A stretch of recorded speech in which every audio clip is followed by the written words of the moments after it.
ዝሙት፣ ግለ ወሲብና ሱስን በመሳሰሉ በተለያዩ የኃጢአት ሥራዎች ተይዘን ቅድስናችንን ያጣንና ኃጢአቱ ክፉ ልማድ ሆኖብን መውጣት ያቃተን ሰዎች በቃል ኪዳናቸው አምነን ስማቸውን ጠርተን በተማጸንባቸው ጊዜ ከአምላክ አማልደው ንጽህናን የሚያሰጡና ከክፉ ልማዳችን አውጥተው የተወሰደብንን ጸጋ የሚያስመልሱልን ይህም ይታወቅ ዘንድ ቀውስጦስ የተባለ ሰማያዊ መልአክ የታዘዘውን ባለመፈጸሙ ምክንያት መልአካዊ ኃይሉ ተለይቶት በወደቀ ጊዜ ከአምላክ አማልደው ያስታረቁና መልአካዊ ጸጋውን ያስመለሱለት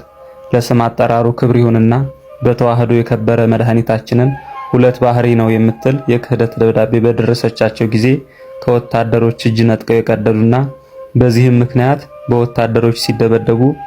አንድ አይናቸው የወለቀች እንዲሁም ከሚኖሩበት ከአስቄጥስ ገዳም የተሰደዱ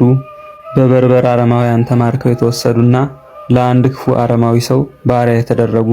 የዚህን ክፉ አረማዊ ግፍ ታግሰው ሲኖሩ እግዚአብሔር ወደዚህ ሰው ደዌን በላከበት ጊዜ በጸሎታቸው ፈውሰውት እንዲሁም በጌታችን አሳምነውት በክብር ወደ ገዳማቸው የተመለሱ የምናኔ ሕይወትን ለደቀ መዛሙርት እያስተማሩ በታላቅ ተጋድሎ ጸንተው ከኖሩ በኋላ በታኅሳስ 8 ቀን በክብር ያረፉት ታላቁ አባት አቡነ ሳሙኤል ዘደብረ ቀልሞን ወር በገባ በ8 ታስበው ይውላሉ። ለእግዚአብሔር ምስጋና ይሁን። እኛንም በአቡነ ሳሙኤል ዘደብረ ቀልሞን ጸሎት ይማረን ይቆየን።